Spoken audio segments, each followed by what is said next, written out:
Back to gossips garage. ఆ ముగ్గురు కూటమి భాగస్వాములు, 3 పార్టీల అగ్రనేతలు కూడా వాళ్ళు మరోసారి ఒకే ఫ్రేమ్ లో కనిపించబోతున్నారు. 6 నెలల కింద ఎన్నికలప్పుడు విజయవాడలో రోడ్ షో చేసిన ఆ నేతలు ఇప్పుడు మళ్లీ సాగర తీరంలో సింగిల్ ఫ్రేమ్ లో ఆకట్టుకోబోతున్నారు. ఆ మెగా రోడ్ షో కోసం 3 పార్టీల నేతల క్యాడర్ వెయిట్ చేస్తున్నారు. ఇంతకీ ఎవరా నేతలు, ఎక్కడికి రాబోతున్నారు, వాళ్ళు చేయబోయే రోడ్ షోకు అంత స్పెషాలిటీ ఏంటి?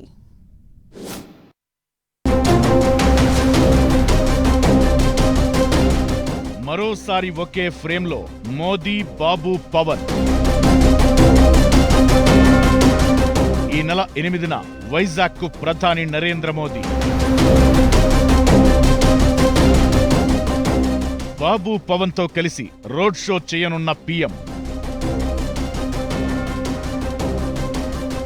మరోసారి ముగ్గురు అగ్రనేతలు ఒకే వేదిక మీద కనిపించబోతున్నారు. ఒకే ఫ్రేమ్లో వాళ్ల అభిమానుల్లో, పార్టీ శ్రేణుల్లో ఆనందం నింపబోతున్నారు. ఇంతకీ ఆ ముగ్గురు ఎవరంటే ప్రధాని Modi, AP CM Chandrababu, AP deputy CM Pawan Kalyan. ఈ ముగ్గురు ఒకే ఫ్రేమ్లో కనిపించడం సంథింగ్ స్పెషలే.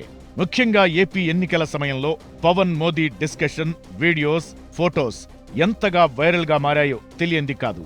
ఎన్నికల ప్రచారంలో భాగంగా కలిసి రోడ్ షో చేసిన ఈ ముగ్గురు నేతలు ఇప్పుడు మరోసారి ఒకే డయాస్ మీద అట్రాక్ట్ చేయబోతున్నారు. ఈ నెల 8న ప్రధాని మోదీ విశాఖ పర్యటన ఖరారైంది. షెడ్యూల్ కూడా ఫిక్స్ అయింది. పలు అభివృద్ధి కార్యక్రమాల ప్రారంభం, శంకుస్థాపన కోసం వస్తున్న ప్రధాని Modi CM Chandrababu, deputy CM Pawan తో కలిసి రోడ్ షో చేయబోతున్నారు. అందులో పబ్లిక్ పెద్ద సంఖ్యలో పాల్గొన్నారు. ఆ తరువాత ఎన్నికల్లో కూటమి బంపర్ విక్టరీ సాధించింది. కూటమి ప్రభుత్వ ఏర్పాటు సందర్భంగా ఏపీకి వచ్చిన ప్రధాని ఆ తరువాత ఈ ఏడాదిలో మొదటిసారి విశాఖకు రానున్నారు.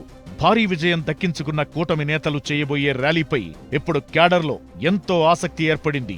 అందుకు తగ్గట్టుగానే జనవరి 8న నిర్వహించే మోదీ, బాబు, పవన్ రోడ్ షోకు పెద్ద ఎత్తున ఏర్పాట్లు చేస్తున్నారు. విజయోత్సవ ర్యాలీలాగా జరిపేలా సన్నాహాలు చేస్తున్నారు.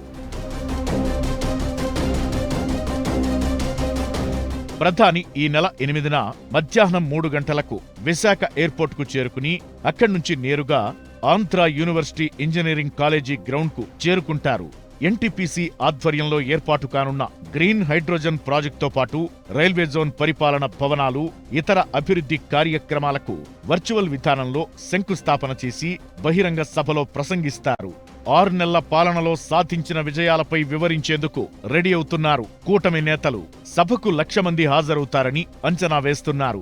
ఆశీల్ మెట్టలో గల సంపత్ వినాయక్ ఆలయం నుంచి సభా ప్రాంగణం వరకు ఓపెన్ టాప్ వాహనంలో ప్రధాని రోడ్ షో నిర్వహించనున్నారు. ఆయనతో పాటు ముఖ్యమంత్రి Chandrababu Naidu, deputy CM Pawan road షోలో పాల్గొంటారు. ప్రధాని టూర్ను గ్రాండ్ సక్సెస్ చేసేందుకు ఏర్పాట్లు చేస్తోంది ఏపీ సర్కార్. ముగ్గురు మంత్రులతో పర్యవేక్షణ కమిటీని నియమించింది రాష్ట్ర ప్రభుత్వం. జన సమీకరణ బాధ్యతను స్థానిక ప్రజా ప్రతినిధులు, కూటమి నేతలకు అప్పగించారు. అయితే రోడ్ షోలో ముగ్గురు నేతలు ఒకే ఫ్రేమ్లో కనిపించబోతుండటంతో కూటమి పార్టీల క్యాడర్లో జోష్ కనిపిస్తోంది. అటు బీజేపీ క్యాడర్ లీడర్లు కూడా మోదీ టూర్ కోసం ఆసక్తిగా ఎదురుచూస్తున్నారు. అటు పవన్ ఫ్యాన్స్ కూడా తమ నేత రాక కోసం వెయిట్ చేస్తున్నారు. కూటమి రథసారథిగా చంద్రబాబిచ్చే స్పీచ్ పై వైజాగ్ ప్రజల్లో ఆసక్తికర చర్చ జరుగుతోంది.